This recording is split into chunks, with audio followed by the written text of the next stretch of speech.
comecei a trabalhar ali, depois inaugurou uma UPP que era da área do 14º, e todos os soldados ali que tinham recém sido formados, que estavam no 14º, foram capitaneados aí para esse projeto da UPP, e aí eu fui deslocado para essa UPP. Então, ali comecei a estudar, continuei estudando ali e tal, nesse processo. Mas foi pra rua, nesse meio tempo foi pra rua. Trabalhava na escala de praça aqui, irmão, que é 12h24, 12h48. Então era um dia de manhã, 12 horas, outro dia à noite, aí tu ficava 2 dias em casa. Então o relógio biológico ali não trabalhava. Um dia tu estava de manhã, outro dia à noite, tu não entendia o que... E eu estudava ali, até já falei isso, eu abri o banco, me arriscava assim em termos de segurança. Mas na época o projeto estava muito consolidado, era o início das UPPs ali, o projeto estava muito forte, você não via arma dentro da favela, não via mesmo. Pois então, é, né? o bagulho era, assim, deu certo, o projeto é um projeto que deu certo, faltou ser fomentado, né, pelos órgãos governamentais, mas de início ali, eu tô te falando na prática, eu fui soldado da UPP, eu fui subcomandante de UPP e eu comandei o UPP depois, como oficial, então eu conheço o projeto todo, e eu comandei quando já estava ruim. Sim.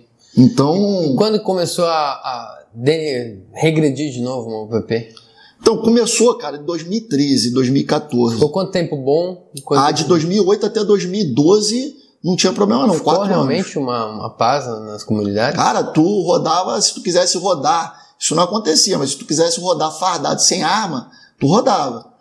Nunca deixou de ter o que a gente chama aqui no Rio de estica, né, que é aquele cara que vai ali, sabe o lugar certo ali, o cara liga pra ele ali, o viciado liga pra ele, vai lá, passa a droga dele e volta. Arma você não vê na favela. Isso aí eu posso te garantir. Sim.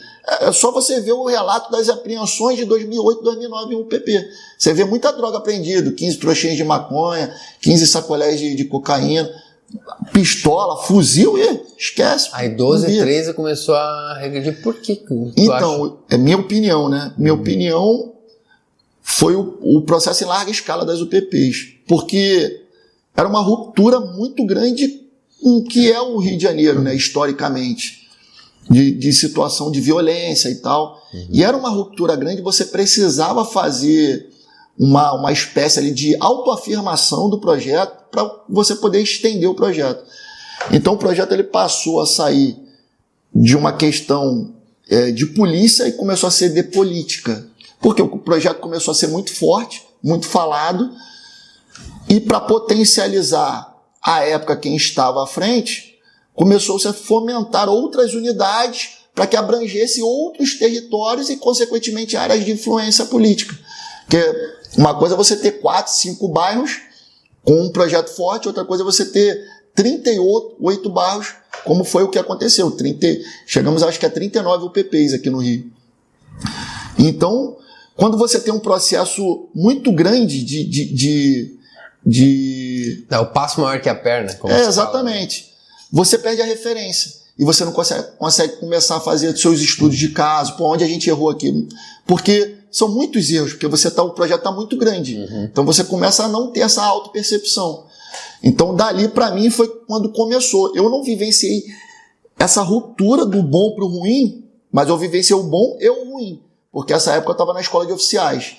Esse período aí de 2012 eu estava na escola de oficiais.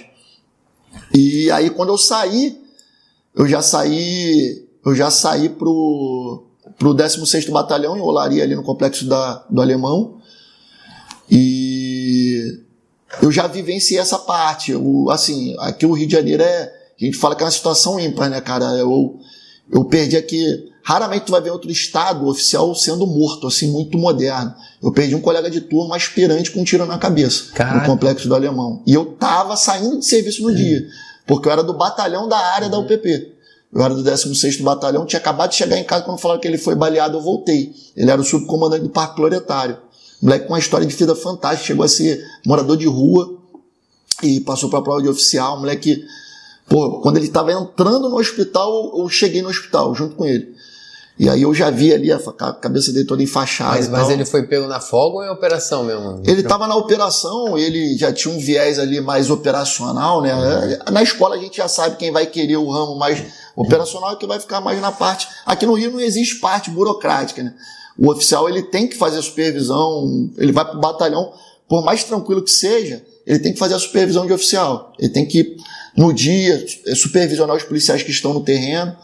Então, acaba que o risco é iminente, mas é difícil de você ver um aspirante morto assim em Santa Catarina, em São Paulo, que é um estado violento também. Muito difícil. Então ele foi rodar a comunidade quando a noite já estava entrando ali na noite, e aí ele foi rodar logo no início, ali perto de um elemento desdobrado ali, uma base que era do tráfico e o Estado recuperou na retomada do Alemão, que era a base Macarrão. Macarrão era um traficante do Parque Proletário, Complexo da Penha. Não é o Macarrão do goleiro Bruno, é outro. Não, é outro. Macarrão.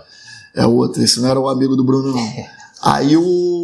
Aí aconteceu que surgiu essa situação, ele, morreu, foi logo traumático, né? Todo mundo aspirante ali, realmente a história é outra. Já foi essa ruptura, pouquinho antes tinha morrido, acho que, se eu não me engano, a Cabo Rafaela, que foi a primeira policial morta em área de UPP, também no Complexo da Penha, se eu não me engano, foi na Vila Cruzeiro, e aí começou a desgringolar, cara, aí realmente começou a perder a mão da situação, e isso, policiais iniciando, morrendo em UPP, e começando, e continuando o processo de estoque ali, de colocar mais policiais para dentro e mais UPPs. Porque uma coisa gerou a outra. O Rio, nesse período aí, ele teve muita captação de recursos, que teve Jornada Mundial da Juventude, veio o Papa aqui, logo em seguida teve Copa das Confederações, Copa do Mundo e depois Olimpíadas. Então, capitalizou muito o Estado e esse dinheiro foi investido em parte de segurança, vamos ocupar todas as comunidades. E aí começaram a entrar muitos policiais para dentro. Obviamente você perde a referência, que é o que acontece nos cursos de operações na polícia, porque dão certo os batalhões do Comando de Operações Especiais aqui do Rio, porque a seleção é rigorosa. Então você pega um batalhão aí do GAN, o grupamento aéreo, o BAC, o grupamento de cães, pega o BOP, pega o choque, a tendência é entrar menos pessoas, mas mais pessoas qualificadas. Sim. Quando você tem um reverso disso, aí acontece a situação. Entraram nesse período aí, de 2010 a 2012, 13, 14 mil policiais. Então, assim, foi uma demanda, foi muita gente. Tem gente entrando agora que está ainda no Cefap hoje, proveniente do concurso de 2014. Concurso de 2014, porque o Rio passou pela situação de problemas fiscais, então entrou no programa de recuperação fiscal, e com isso ficou impossibilitado de fazer concurso público, e aí os prazos, que eram de 2 anos renovados por 2 anos, geralmente é isso em concurso público, ficou suspenso. E agora, quando voltou, realmente houve essa defasagem de 8 anos sem concurso, o governador aproveitou esses que já tinham sido aprovados para fomentar mais policiais. Sim.